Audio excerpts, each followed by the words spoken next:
and woman cannot be friends. Life has put me in a room together with very attractive women. I cannot suppress the sexual desire that I feel. I cannot suppress and condemn my human nature. And I will communicate how I feel. I will remain honest. And it's within what I've observed to be this honesty that I came to see that the human nature, the truth, how we humans have been created, structural foundation between the masculine and the feminine, and how that's expressed through each living cell, and how we are an expression of these energies. Put a man with, just for lack of words, an ugly, very fat woman who refuses to transform.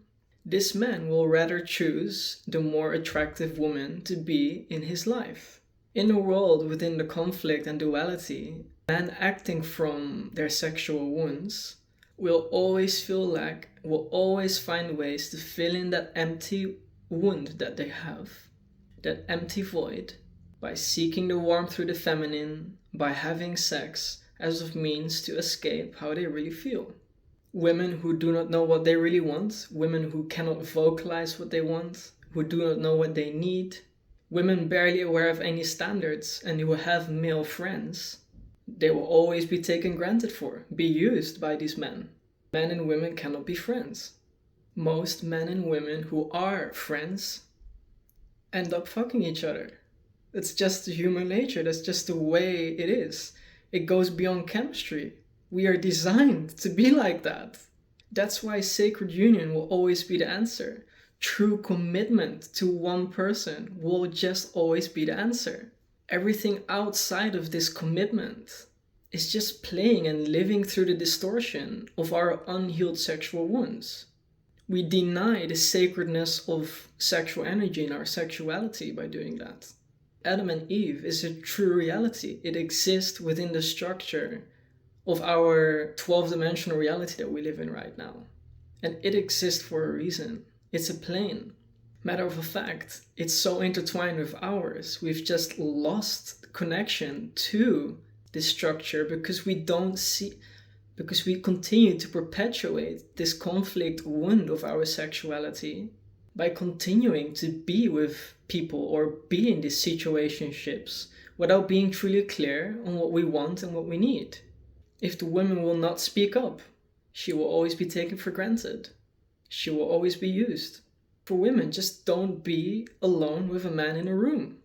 There will always be a man out there who knows what he wants and needs, and he will tell you straight away. Men are very honest in these things.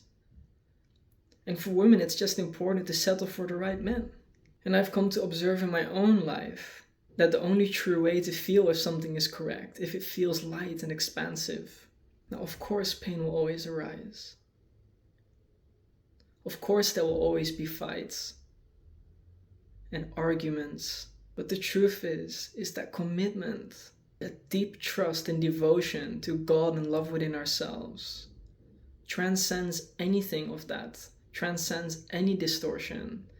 And it's this harmonic flight back to who we really are and how we are designed to operate.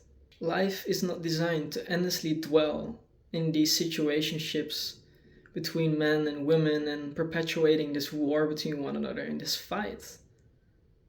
We're trying to come closer, but what we're actually doing is just living off of these wounds.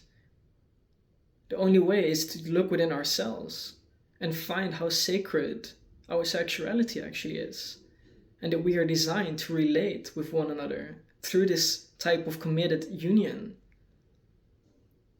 which is a natural reflection of a devotion to ourselves.